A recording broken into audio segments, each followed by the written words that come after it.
Бэрхшээлтэй хүн гэхээр бусдын халамжинд аж, бусдаар тэтгүүлж хичээлэгдэг гэх ойлголт саяхны хүртэл бидний дунд байсан. Харин энэ ойлголт хүчний бэрхшээлтэй иргэний нийгэм нийслэл байр суурь өөрсдөө хэрхэн байчилж бусдаас дутуу гэдгийг харуулахын тулд хөдөлмөрлөж буй хөдөлмөрийн үр дүнээс шалтгаалж өөрчлөгдөж байсан. Тухайлбал улсын хэмжээнд 50%-аас дээш хөдөлмөрийн чадвар алдсан буюу харааны бэрхшээлтэй 2012 д байдаг бөгөөд тэдний 200 орчим нь хөдөлмөр эрхэлж бусдын гар харалгүй амьдрал авч явжээ. Тэдний нэг төлөөлөл болсон харааны бэрхшээлтэй орон насны хүмүүсийг тэд ингэж хүсдэг хөдөлмөрлөдөө хийж зочноо болж оролцууллаа. Тэрээр өөрийн хүсэл тэмүүлэлтэд хүрэхэд тулд олон цаад бэрхшээлийг туулж авав. Өөрийгөө голно гэдэг чинь л өөрийгөө одоо цаашаа явах тэр үе талыг хааж яана л гэсэн үг шүү дээ. Өөрийнхөө сурсныг бусдад тий зааж бусдад одоо мэдүүлж бусдтай хуваалцах бол хамгийн чухал зүйл байдаг гэж боддог би. Тийм учраас би хараагүй хүмүүст хараагүй хүүхдэд өөрийнхөө мэддэг чаддыг зааж одоо тэднэртэй хамтарч ажиллаж байгаа. Жишээ нь 116 дугаар сургуулийн одоо нөгөө Америк элчингээс хэрэгжүүлж байгаа access хөтөлбөр дээр ажиллаж байна. Одоо нэг 20-од хүүхдэд хичээл зааж байгаа. Урд нь бол нөхөн сэргийн сургалтын төвд бас хараг хүмүүс зааж ирсэн. Хараатай инженер багш нар ч хүртэл хуваар англи хэл заалгадаг байсан. Тийм учраас өөрийнхөө мэдлэгийг бусдад хуваалцах хамгийн чухал гэж боддог. Hello everyone. Hello teacher. Thank you. Sit down. Okay. First of all, I need to check homework. What did I tell you? First, I need to check my homework. Make after conversation translate into English, isn't it? Okay. Япон гэхэд л одоо бид нэр ер нь жирийн хүмүүстэй адилхан л ингээл амьдарчаалаа. Таяга ингээд барай явахад те таягийн зориулагдсан тагтайл зам. За ингээл мөнгөө тоолоход бол бид нэр ингээд тоолж болохоор ингээд тэмдэрхүйцтэй тэмдэгтэй ерөнхийдөө ингээл бүх орчныг ингээд бүрдүүлсэн байдаг. Энэ бүх зүйлийг ингээл өөрийнхөө оюутнуудад ингээл сурагчтай ярихлаар тэдний нөгөө нэг хүсэл эрмэлзэл нь бүр их дээшилж өгдөг байхгүй юу? Энэ бүгдийг би энэ хэл сурснараа үзээд те амсаад нэг амьдралдаа оруулах юмсан гэсэн тийм хүсэл зорилго нь ингээд дээшилж өгдөг юм лээ. Багшлагаас гадна тэр орчныг нь тэр хүүхдүүд нь мэдрүүлж ингэж хичээл заах юм бол тэдний хүсэл зорилго бүр улам илүү дээшээ болж тэрэнд нэг очиод үзээд энэ хүслээ биелүүлчих юмсан гэсэн хүсэл зорилго нь дээшилж өгдөг юм лээ. Би бол өөрөө харахгүй гэдэг нь марчдаг л да. Ер нь бол тэгэл нөгөө таяа арай л явъя гэсэн газар очиод тэгэл хүнтэй уулзъя гэсэн газараа уулзаал ингээл явж идэг болохоор харахгүй гэдэг ер нь бол хүн марчтیں۔ Тэгээд юу яадаг штэ. Ямар нэгэн эргэтэн ингээд те хөгжлөмөрч болтол тэр нөгөө тал нь илүү их хөгждөг штэ. Бидний бол сонсол маш их илүү хөгжсөн. Тэгээ ингээд гарын мэдрэхүй их илүү хөгжсөн байдаг учраас бид нэр массажийг илүү хараг хүмүүс сурч тэгээд ажлын байраа олж авах тийм боломжтой байдаг аахгүй. Тэгээ массаж ер нь бол хараг хүмүүс хийхэд арай илүү мэдрэмжтэй хүнээ илүү мэдэрч хийх тийм нөхцөл байдалтай байдаг.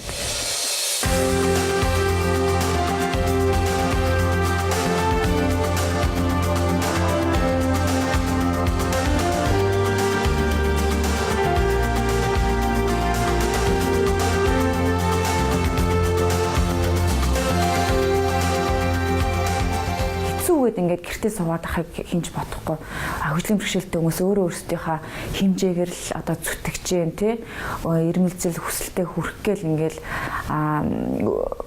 янз бүрийн одоо төрийн ус байгууллага байгуулаад ажиллаж байна. Жишээ нь одоо салхит шоу гэх төрийн ус байгууллага нь бид тэр салхит шоу төрийн ус байгууллагатай бас хамтарч ажилладаг. Орчуулгын ажлыг бас хийж тусалдаг. Ерөнхийдөө бол хүсэл эрмэлзэлтэй хүрэхийн тулд л одоо тэгэл өөрсдөө л дайчлах гол хүн биднэрт за чи тийм хийх гэж байна уу? Чи ийм хүсэлтэд хүрэх гэж байна уу? Би чамд ингэ туслах уу гэж хизээч юусоо хэлэхгүй шүү дээ. Тэгэл яг өөрийнхөө нөхцөл байдал тохируулаад зүтгэж л одоо тэгэл одоо ингээл те сүржил амьдэр чинь. Намайг жоохон байхад бол ер нь хараагүй хүмүүсийг харахлаараа эвэртэй дулаа утсан юм шиг л ингээл те айгу сонирн байдалтай хүмүүс нь цутаагаал жоохон хүмүүс хүртэл те хараагүй явж байгаа сохоргүй явж байгаа ингээл айгу сонирн хүн гарцсан юм шиг л ингэдэг байлаа штэ. Одоо бол тийм биш. Ямар нэгэн байдлаар ингээл төөрлөө штэ те ингээл автобусныхаа буудлыг олдох ч юм уу автобус нь олддоггүй ч юм уу. Тэг ямар нэгэн хүнээс сугаал тэр номер хаана вэ тэдэн номер юм. тэгээд хүүхдүүд ч юм уу ямар нэгэн хүн ирээд туслаад өгдөг болсон юм билээ. Тэгэхээр би энийг бол юутай холбож байна гэхээр бид нар өөрсдөө энэ хандлагыг өөрчилж чадсан учраас хүмүүс биднийг ойлгодог болсон юм болов уу гэж боддог юм. Их сургууль төгсчөөл одоо багш мэргэжлээ эзэмшчихвэл энэ тэнд ажилд орё гэхлээр бид нэрийг авахд бол хэцүү байсан л да. Яагаад тэгэхээр харааны бэрхшээлтэй гэдэг утгаараа одоо чи орчуулга хийж чаддгүй ч гэдэг юм уу, чи нэмээ хардгүй ч гэдэг юм уу те. Тэгээд тэр үед би гадны байгууллагт очиж ажил асууж исэн л та. Тэгээд за яг хуу харааны бэрхшээлтэй ч гэсэн чи одоо ийм ажлыг хийгээд үз, энэ ажлыг хийгээрэй гэд надад өөрөг даалгавар өгсөн. Тэр ажлыг би сайн хийж чадсан учраас дандаа гадны байгууллагуудаар би ажиллаж исэн. 10 жил дахтаа би түрүүнд дурдчихсан шүү дээ, нөгөө хөгжим сонирхтой байсан гэл те. Тэр үед аялгау гэд хамтлаг байсан.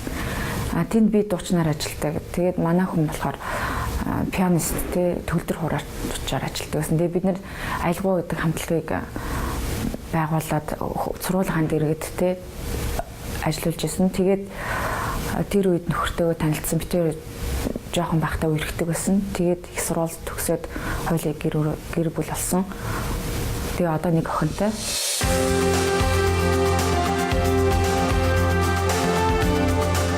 Би ер нь хүнд буян болъё гэж боддог шүү дээ. Одоо микробус ямар байдалд одоо яаж нүдгүй үтгээл те нүдтэй хүмүүс олоход л одоо хэцүү болсон шүү дээ.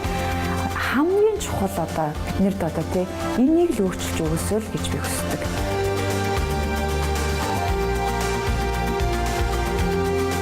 Ер нь жоохон тийм ширүүн талтай л да хүмүүс жилтгий надыг тэгсэн мөртлөө би цаагаар их өрөвчин ер нь. Би ер нь хүнд буян болъё л гэж амьдэрдэг шүү дээ. Хүнд буян болох юм бол өөрөө ингээд сайхан юм.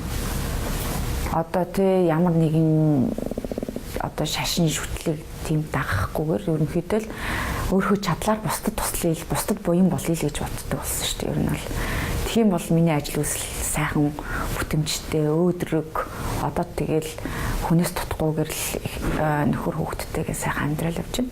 Хөгжлийн бэрхшээлтэй хүмүүс бол өөрөө ингэсэн зорилготой, хүсэл эрмэлзэлтэй дэндээ хүрэхийн тулд ингээл чадал чинээгээ зүтгэж юм л да. Тэнд одоо нэг гол хэцүү зүйл манай Монголын дид бүтц байдаг.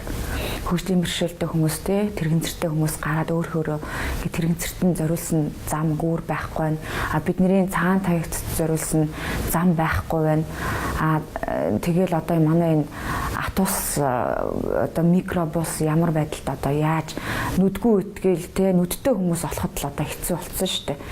Хамгийн чухал одоо биднэрд одоо те энийг л өөрчилж өгөөсөө л гэж би хүсдэг.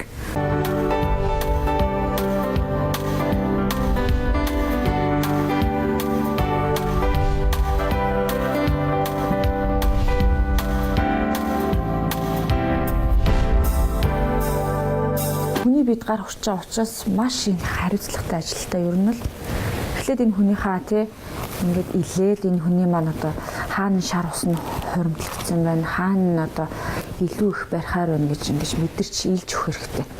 За жишээ нь одоо энэ хүний тий ингээд одоо хүнд чинь юу штэ ядаргаанаас гадна хий гэж их юм байдаг. Ходоодны хий, голын хий, самны хий, зүрхний хий гэл те. Массаж хийж явах, бариацлаа хийж явах явцдаа шууд хийг нь хөөд өгчих хэрэгтэй.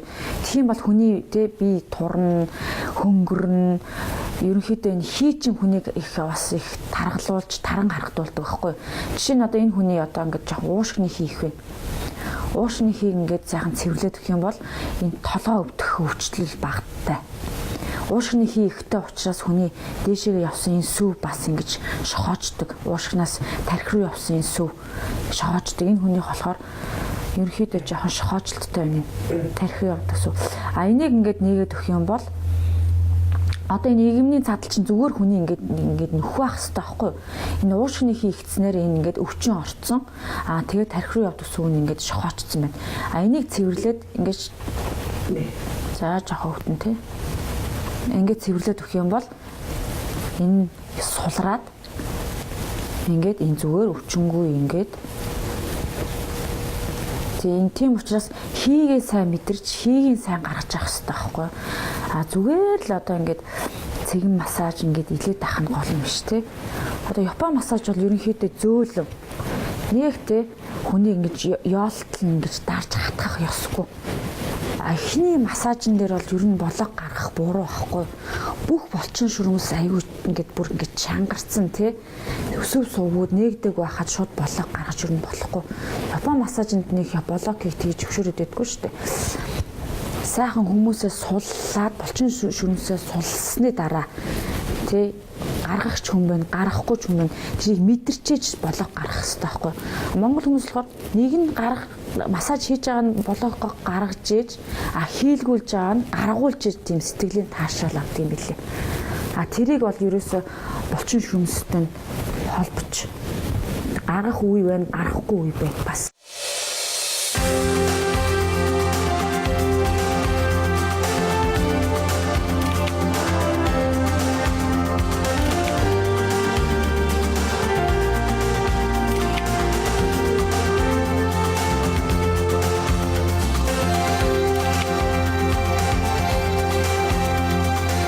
Массаж ерөнхийдөө давуу тавьж хийдэг. Яагаад тэгэхээр Япон аама хөдөлгөөнд массаж хийж байгаа шүү дээ. Давуу тавьж хийдэг. Яагаад тэгэхээр хүний биед шууд хөрөхгүй, хүний хувцсыг завааруулахгүй тий. Тэгээд давуутай барихлаар ингээд нөгөө жингээ сайн өгдөг. Цаад ингээд гүн цэгэндээ ингээд сайн хүрч чаддаг байхгүй. Тийм учраас давуу тавьж хийхлээр хувийн шар ус маань бас сайн тарж өгнө. 3 дахь өдөр болохоор энэ олон улсын байгууллагатай хамтарч ажилладаг. Цайныхаа цагаар яг хүмүүс нь 20 минутаар суугаа байдлаар хувийн шар усаа тараалгаад толгоогоо бариулаад тэгээд тэр 7 хоногт бол ерөнхийдөө сайхан биений хөнгөн шингэн явна штэ. Би энэ хүнд яг үйлчлэн энэ хүмүүс намайг ажлын байраар хангаж байгаа штэ тий. Тийм учраас нэг хүнтэй хийгээд авах шаардлага байхгүй. Яагаад бол 7 хоног болгон би энэ дэрж ажлын байртай ажиллаа хийх учраас нэг хүн нэрхэж болохгүй л дээ. Хичээл нь нэгтгэс хэлсэн. Тэгээд өнөөдөр миний ирэх хэлж тэгэл нэрнүүдээ зоогоол тэгэл зоосон нэрнийхэн дагуу өөрсдөө орж ирэл. Ерөөсөө энд нэг их юм шаардаад байх юм байхгүй. Ерөөсөө би өөрөө салфетктайгаа ирчин гараа цэвэрлэн нэг хүнийг барьж дуусаад гараа салфеткаар арчиж явах хэрэгтэй. Тэгэл дараагийн орж ир суугаал хэл сайхан хувийн шар усаа тараалгачаал 20 минутын массаж хийлгэчээс гар яваад өгдөг. Ер нь бол энэ сууга массаж чинь ер нь офис ажилттай хүмүүст маш их хэрэгцээтэй. Монголчууд жоох энийг мэддэггүй юм билээ. Тэгэд зөвшөөрдөг байхгүй Монгол байгууллагууд. Хүн ер нь өөртөө цаг гаргаж, зав гаргаж, стрессээ тайлж, найз нөхдөдөө нийлж тий тэгээ суух ер нь хамгийн стресс тайлах хамгийн шилдэг аргачуудад тэр шүү дээ. Найз нөхдөдөө сайхан зовлон жаргалаа яриа, суугаад, тоглоод, дуулаад би тэр цаг тгийг бол бас зохицуулна шүү. Тэр цаг авахгүй бол амьдралаа сонирхолгүй шүү дээ. Тэ харааны бэрхшээлтөний хувьд бол тэрийг би бол сайн мэднэ. Яагаад тэгэхээр одоо нөгөө нэг үйлдвэр гэж байгаа шүү дээ. Хараа хүмүүс ажилтдаг тэр үйлдвэрт хүмүүс ажиллаж байгаа. Одоо массажийн чиглэлээр бол их ажиллаж байна. Одоо ер нь массаж 2005 оноос хойш Монголд хараа хүмүүс массаж хийгээд эхэлсэн учраас тэд нар чинь массажийн чиглэлээр их ажиллаж байна. Өөр чиглэлээр хөгжмийн чиглэлээр бас ажиллаж байна хараа хүмүүс. Хөгжмийн багш нар байна. Хөгжимчд байна. Тэ. Was it good? Mm-hmm. Yeah. Are you sure? You're getting stronger. Really? Yeah. Thank you. Because you are first one. Oh, that's right. I think so. Yeah, you're getting stronger. Actually, my hand is too strong, you know, very hard. No, that's good because it causes the muscles to relax then. For the past year, Urta has been getting... Би уртаагаар бараг 3 жил массаж хийлгэж байхаа. Надад массаж хийлгэх олон нөхцөл бүрдэлээс гадна хичээл заасны дараах ядаргааг массажны аргаар амархан тайлдаг. Надтай монгол хэлээр ярьж үг зааж өгөн хоёр ажлыг нэг дор хийж тусалдагт нь би их баярлдаг. Ер нь би 3 жил хөгжлийн бэрхшээлтэй хүмүүстэй хамтарч ажиллаж байна. Америкт байхдаа хөгжлийн бэрхшээлтэй иргэдэд ажил олж өгөх, тэднийг өөрийнхөөрөө бие дааж амьдрахад нь тусалдаг. Уртаа бол маш сайн массаж хийдэг төдийгүй хөгжлийн бэрхшээлтэй хүмүүст үлгэр дөөр аль болсон эмэгтэй. That helps me. Хөгжлийн бэрхшээлтэй хүмүүст юу хэрэгтэй байна? Тэдгээр хүмүүс юу хүсэж байгааг мөн өөртөөгөө адил хүмүүсийн төлөө олон ажил хийж чадна гэдэгт нь би итгэж явдаг. So that we can assimilate more to the culture in the country here. Энийг илүү өөрөөсөө илүү хайрлах нь бол ямар ч хүн уян хатан зүйл учраас уураад унаадардаг гэж боддог шээ. Би ээжигээ цаашдаа илүү ихийг хийгээсэй гэж хүсдэг. Би юу нэг хүндтэй өргөдүүлж сатаархуулж амьдрах дуртай.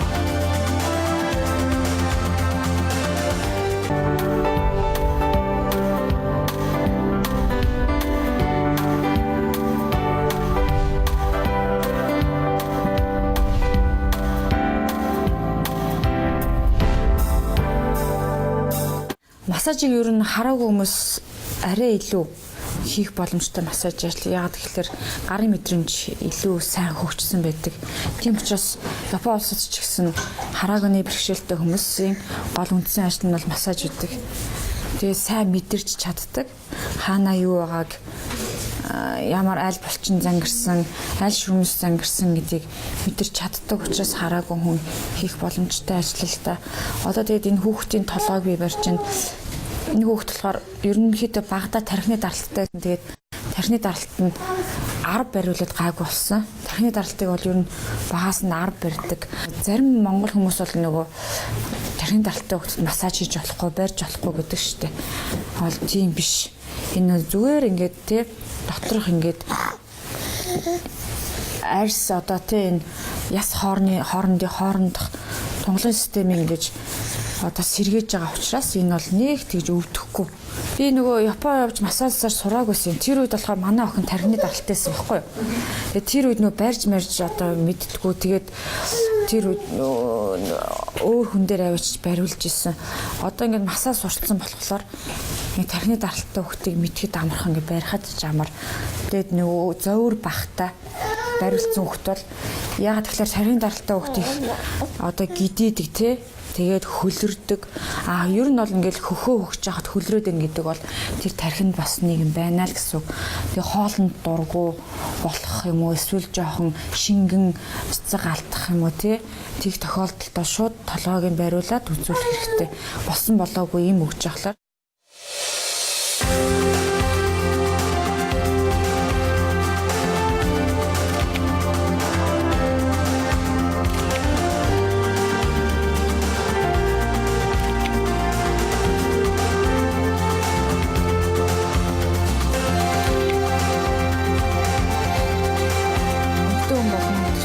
том хариуцлага үүрч байгаа хгүй нөхрөө авч байгаа нь хүүхдээ авч байгаа нь би гол нэг зүйлэл баримталдаг хүнийг эхлэл хүндлэх хэрэгтэй хүнийг хүндлэх юм бол тэр хүн өөрийг эхлэл дараа нь хүндэлж эхэлнэ шүү дээ тэрнээс хүнийг хүндлэхгүйгээр өөрийгөө хүндлүүлэх гэдэг хүмүүс дайрдаг байхгүй өөртөө байгаа зүйлийг хүнээс шаардаж ингэж те амьдрдаг байхгүй миний бодлоор бол ерөөсөө шууд хүнийг хүндлэх хэрэгтэй хүнийг илүү өөрөөсөө илүү хайрлах юм бол ямар ч хүн уян хатан зөөлөн учраас уураад унаадардаг гэж боддог шүү дээ.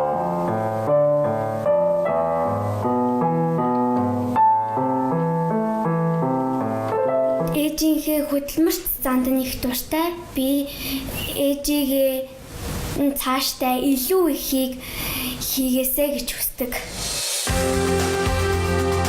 Юу хчээсэн тэ зоргоороо өөрийнхөө чин ирэмслэр даван туулах хэрэгтэй. Би ер нь хүнд буян болыг хийж амьддаг шүү дээ.